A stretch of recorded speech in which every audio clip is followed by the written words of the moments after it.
Kratos जोर जोर से सांस ले रहा था। उसके हाथ में अब भी मोराडो का दिल था। उसे वो इतिहास याद आ रहा था जिसे ज्यादातर खिलाड़ी पढ़ते ही नहीं थे, क्योंकि वो होमवर्क जैसा लगता था। पर अब हर बात उसके दिमाग पर जोर से लग रही थी।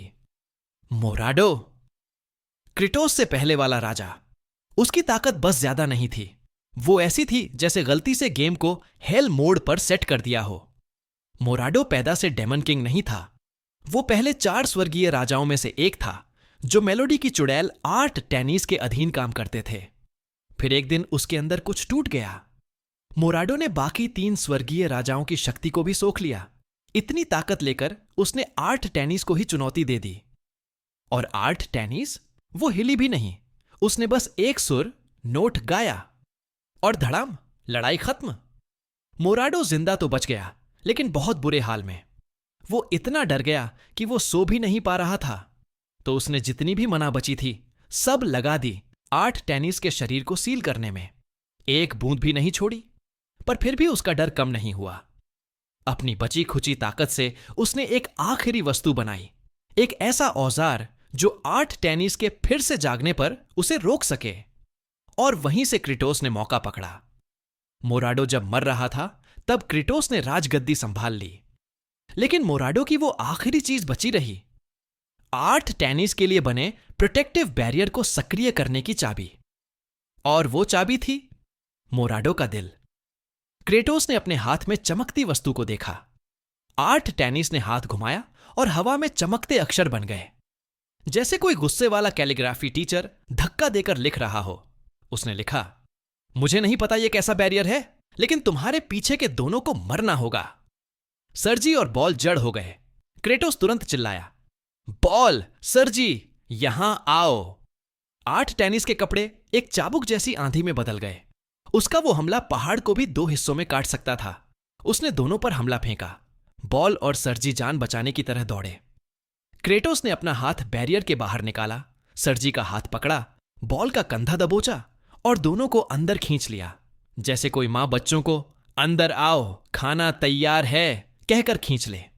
तीनों धड़ाम से गिर पड़े।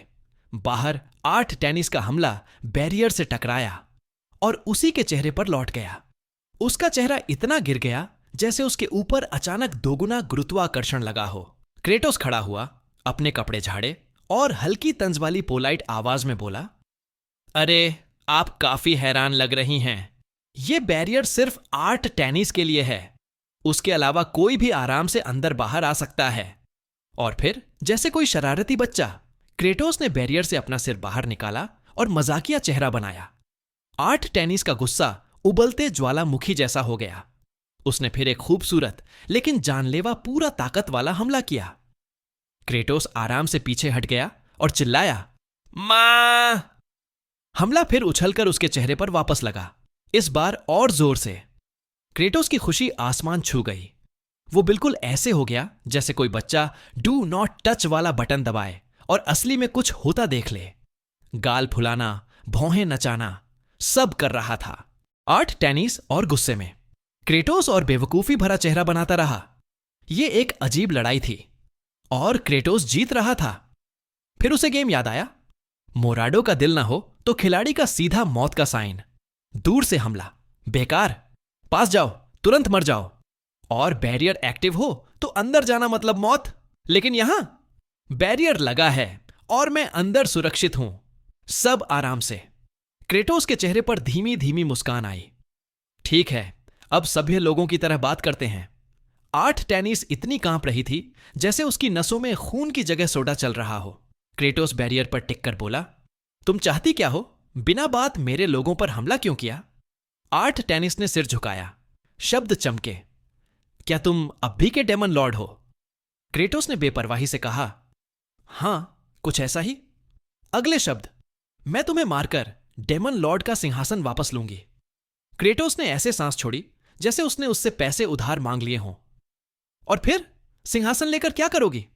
8 टेनिस ने लिखा, यह साफ है, मैं इंसानों की भूमि पर हमला करूंगी। क्रेटोस हैरान होकर बोला, क्यों? हम खेती कर सकते हैं, खाना खा सकते हैं, कोई मरने की जरूरत नहीं। अच्छा है ना? उसने पीछे मक्का के खेत की ओर इशारा किया। अगर युद्ध शुरू हुआ तो हम भी खत्म होंगे। अगर बिना लड़ाई के खा सकते हैं तो वही समझदारी है। 8 टेनिस ने लिखा, इस जमीन पर खेती असंभव है। क्रेटोस धीरे धीरे उसकी तरफ मुड़ा। उसे ऐसा साइड आई दिया जैसे डेमन दुनिया में सबसे खतरनाक दाना वही हो। मैडम, आपकी आंखें सिर्फ सजावट हैं क्या? उसने खेत की ओर हाथ फैलाया। मेरे लोग दिन रात मेहनत करके ये सब उगाते हैं। हां, अब हमारा मक्का खराब है, उसके लिए शुक्रिया, लेकिन हम संभाल रहे थे। उसने सूखते मक्का की ओर इशारा किया। अब सब खराब हो गया क्योंकि किसी ने उठते ही हिंसा करने का फैसला कर लिया। 8 टेनिस रुक गई। न कोई जवाब, न कोई धमकी। पहली बार वो सच में चुप हुई। वो क्रेटोस को घूरती रही, जैसे पहली बार सब समझ में आ रहा हो। उसके दिमाग में एक बात घूमी, ये नया डेमन लॉर्ड शुरुआत से ही अजीब है। ये अपने कमजोर प्रजा को बच्चे बोलता है, जिनके साथ बाकी लोग जानवर जैसा व्यवहार करते हैं। वो हैरान होकर क्रेटोस को देखने लगी। फिर उसने लिखा, ये नया डेमन लॉर्ड काफी पागल है। क्रेटोस ने बिना सोचे बोल दिया, तुमसे कम पागल हूं, हत्या वाली मैडम। और फिर उसने उसकी ड्रेस की तरफ इशारा किया। और हां, क्या आप अपने कपड़े बदल सकती हैं? इतने खुले कपड़े, शर्म आती है। कुछ साधारण पहनिए। 8 टेनिस आधे सेकंड में बिल्कुल लाल हो गई। उसने इतनी तेजी से लिखना शुरू किया कि अक्षर उड़ने वाले थे। यह मेरा हथियार है, तुम क्या उम्मीद करते हो? क्रेटोस बोला। तो कोई दूसरा हथियार इस्तेमाल करो, यह ठीक नहीं है, बहुत शर्मनाक है। फिर क्रेटोस ने अपने हाथ में पकड़े दिल को ऐसे दबाया जैसे स्ट्रेस बॉल दबाते हैं। वैसे, जब तक मैं इसे नहीं तोड़ता तुम हमें हमला नहीं कर सकती मैडम। तो क्यों ना चुपचाप वापस चली जाओ? 8 टेनिस ने एक लंबी थकी हुई सांस छोड़ी। लग रहा था उसने मन में कुछ तय कर लिया है। वो मुड़ी और लिखा, ठीक है, तो मैं अकेले ही हमला कर दूंगी। क्रेटोस ने पड़ोसी को विदा करने जैसा हल्का सा झुककर बोला, जरूर, जो चाहो करो, अपना ख्याल रखना। 8 टेनिस थोड़ी दूर तक चली, इतना कि लगे वह सच में जा रही है। क्रेटोस भी मुड़ गया, बैरियर बंद किया और हाथ थपथपाए। चलो वापस अपने काम पर लगते हैं। सर्जी और हार्ट बस उसे घूरते रहे। उन्होंने कई लड़ाइयां देखी थीं, कई बेवकूफ लोग देखे थे, लेकिन यह सब बिल्कुल नया था। अचानक 8 टेनिस क्रेटोस की तरफ बिजली की तरह दौड़ी, एक बिल्ली जैसी जो मछली चुरा लेती है। तुम फंस गए, बेवकूफ! क्रेटोस ने उसी जोश में दिल जमीन पर दे मारा। तुम फंसी हो, ओवर एक्सपोज्ड कपड़े पहनने वाली मैडम। 8 टेनिस का हाथ बैरियर से टकराया, जिसे क्रेटोस ने फिर से चालू कर दिया था, और हाथ वहीं चिपक गया। वो रुक गई, अपनी फंसी हुई हथेली को देखा और छोटे से आवाज में बोली, क्या? क्रेटोस बहुत धीरे धीरे उठ खड़ा हुआ, वो वाला धीमा, जब कोई किसी को डांटने वाला हो। 8 टेनिस तुरंत कांपने लगी, जैसे बच्चा कुकी चुराते पकड़ा गया हो। क्रेटोस ने एक भी शब्द नहीं कहा, बस मुड़कर चला गया। 8 टेनिस ने अपना हाथ खींचा, मरोड़ा, हिलाया, लेकिन वो बैरियर से ऐसे चिपकी थी जैसे सुपर ग्लू में फंसी मक्खी। तभी उसे समझ आया, वो सच में फंस गई है। ना मजाक, ना भावना, सच में फंस गई। सबकी नजर फिर 8 टेनिस की तरफ गई, क्योंकि उसने अचानक अपना कपड़ों वाला अटैक एक्टिव कर दिया। उसके कपड़ों से सांप जैसे कपड़े के धागे निकलने लगे, जैसे हॉरर फिल्म का सीन। सर्जी ने एक बार पलक झपकाई, फिर फ्लूट को गले लगाते हुए चिल्लाई, तुम्हारे सामने तुम्हारे साथी खड़े हैं, तुम ऐसे कपड़े क्यों उतार रही हो? पागल हो क्या? ढको खुद को, तुम बड़ी डेमन हो। 8 टेनिस आधी उतरी हुई हालत में जम गई। उसका सारा आत्मविश्वास टूट गया।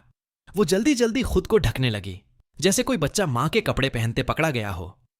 क्रेटोस ने पीछे की फैशन डिजास्टर को पूरी तरह अनदेखा किया और बोला, चलो जल्दी करो, जिन पत्तियों पर दाग हैं उन्हें काटो, हीलर्स को स्थिर रखो, घबराओ मत, शांति से काम करो। 8 टेनिस बस सब देखती रह गई, भ्रमित, हैरान। डेमन एक दूसरे की मदद कर रहे हैं, मिलकर काम कर रहे हैं, जिम्मेदारी ले रहे हैं। उसका दिमाग रुक गया।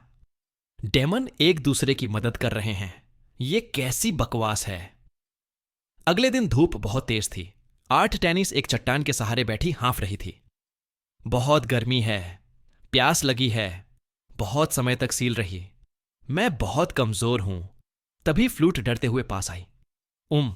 माफ कीजिए, क्या आपने यहां कहीं कोई डरावना, बहुत गुस्से वाला आदमी देखा है? 8 टेनिस जवाब देती उससे पहले ही सरजी पीछे से बोली, इतना भी बुरा नहीं है फ्लूट, ध्यान से देखो तो उसमें थोड़ी हैंडसमनेस है। फ्लूट घबरा गई। ओह, माफ करना लेडी सरजी, लॉर्ड एस्ग्रीट ही दुनिया में सबसे हैंडसम है। सरजी का चेहरा टमाटर जैसा लाल। वो चिल्लाई, हे भगवान, ये सब क्यों बोल रही हो? ये चीजें कहां से सीखती हो? फ्लूट मासूमियत से बोली, अरे पर कल आप पूरा दिन लॉर्ड अजूरी का इंतजार कर रही थीं। सरजी ने हल्की खांसी की और बोली, क्योंकि वो मेरा साथी है। ये शब्द 8 टेनिस को ऐसे लगे जैसे किसी ने उसके दिल पर चोट मारी हो। उसकी आंखें फैल गईं। एक याद चमकी, उसके स्वर्गीय राजा, उसके साथी। उसने धीरे से बोला, नहीं, मेरे साथी, मेरे दोस्त। और फिर फुसफुसाई, चलो मिलकर डेमन दुनिया की पीड़ा खत्म करें।